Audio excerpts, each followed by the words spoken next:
एक गांव में रामू नाम का लकड़हारा अपने परिवार के साथ रहता था। वो दिन भर जंगल से लकड़ियां काटकर पास के गांव में बेचा करता था, पर फिर भी उसके घर में बरकत नहीं थी। एक दिन, मुन्ना बेटा क्या हुआ? बापू मुझे सेब खाना है। कुछ दिन रुक जाओ बेटा, आज तुम खिचड़ी खा लो, मैं थोड़े पैसे बटोर कर तुम्हारे लिए सेब जरूर लूंगा। मेरा बेटा कई दिनों से सेब मांग रहा है। मैं कैसा अभागा बाप हूँ जो उसे फल तो क्या 2 वक्त की रोटी भी ठीक से दे नहीं पाता। मैं कल जंगल जाऊंगा और दुगनी लकड़ियां काट कर बेचूंगा। रामू ने तो अगले दिन ज्यादा काम करने की ठान ली, पर शायद भगवान को कुछ और ही मंजूर था। दूसरे दिन तेज तूफान आया। रामू फिर भी जंगल जाकर लकड़ियां काट लाया और बाजार में बेचने चला गया। लकड़ियां ले लो, मैं अभी अभी इसे जंगल से काट कर लाया हूँ। लकड़ियाँ कैसे दी हैं भाई तुमने? 5 रुपए मालिक। अरे गीली लकड़ियों के 5 रुपए? नहीं, मुझे नहीं चाहिए। मालिक कुछ कम पैसे दे दीजिए, पर लकड़ियां ले लीजिए ना। नहीं, तुम्हारी ये गीली लकड़ियाँ मेरे किसी काम की नहीं। मालिक मेहरबानी कीजिए, मेरी बीवी बेटा भूखे हैं। अगर मेरी लकड़ियां नहीं बिकी तो आज उन्हें भूखा ही सोना पड़ेगा। ठीक है, मैं तुम्हारी ये गीली लकड़ियाँ ले लेता हूँ, पर 5 रुपए नहीं, मैं तुम्हें 2 रुपए दूंगा। पर मालिक 2 रुपए? देना है तो दो, वरना मैं चला। भलाई का तो जमाना ही नहीं रहा। नहीं, आप मुझे 2 रुपए दे दीजिए। 2 रुपयों में अपनी लकड़ियां बेचकर रामू सोच में पड़ गया। अब इन पैसों से तो बस मुन्ना का ही पेट भरेगा। मैं और मेरी बीवी आज फिर पानी पीकर गुजारा कर लेंगे। कोई बात नहीं, जैसी रब की मर्जी। रामू बाजार से थोड़ा अनाज लेकर जंगल पार करके अपने घर की ओर चल पड़ा, तो बीच रास्ते में उसे एक बच्चे की रोने की आवाज सुनाई दी।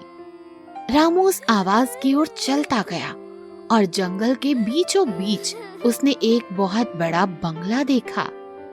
अरे लगता है रोने की आवाज उस बंगले से ही आ रही है। देखता हूँ कौन रो रहा है। रामू जैसे ही अंदर गया तो उसने देखा कि वहाँ एक छोटी सी लड़की रो रही है। बिटिया, तुम क्यों रो रही हो? मुझे भूख लगी है। तुम्हारे माँ बाप कहाँ हैं? घर पर कोई नहीं है? नहीं, माँ बापू घर नहीं आए। मुझे कोई खाना दे दो।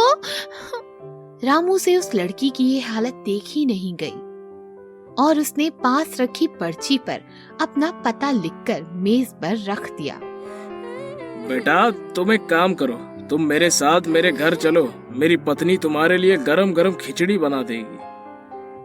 खिचड़ी का नाम सुनते ही वो लड़की रामू के साथ चल दी। घर जाकर रामू सारी कहानी अपनी पत्नी को बताता है। उसकी पत्नी पहले तो नाराज हुई। अरे, यहाँ तो हमारे ही खाने के लाले पड़े हैं और अब तुम एक और पेट पालने के लिए ले आए। बच्चे भगवान का रूप होते हैं, और क्या इस नन्ही बच्ची को भूखा देखकर तुम खाना खा पाती? रामू की बात सुनकर उसकी पत्नी की आंखें भर आईं और जो भी अनाज रामू लाया था उसने उसे पकाकर 2 हिस्सों में बांट दिया। एक हिस्सा उसने अपने बेटे को खिलाया और दूसरा उस लड़की को। वाह, ये खिचड़ी बड़ी स्वादिष्ट है। बिल्कुल मेरी माँ के हाथों से बनी हुई लग रही है। बिटिया, अगर तुम्हारा पेट भर गया हो तो चलो, मैं तुम्हें तुम्हारे घर छोड़कर आता हूँ। जैसे ही रामू उस लड़की को लेकर उस बंगले की ओर चल दिया तो वहाँ एक साया नजर आया। रामू डर गया। डरो मत, मैं इस बच्चे की माँ हूँ। मैं अपने पति के साथ बाजार गई थी, तब जंगल में हमारी मौत हो गई। मेरी बेटी अब इस दुनिया में अकेली है और पिछले 5 दिनों से भूखी। आपके परिवार ने उसको खाना खिलाया। ये देखकर मेरी आत्मा को बहुत राहत मिली। बहन, मैं भी एक माँ हूँ। तुम्हारी बेटी अब मेरी बेटी है। मैं भले ही उसे पकवान ना खिला सकूं, पर मैं उसकी परवरिश अपने बच्चे की तरह ही करूंगी।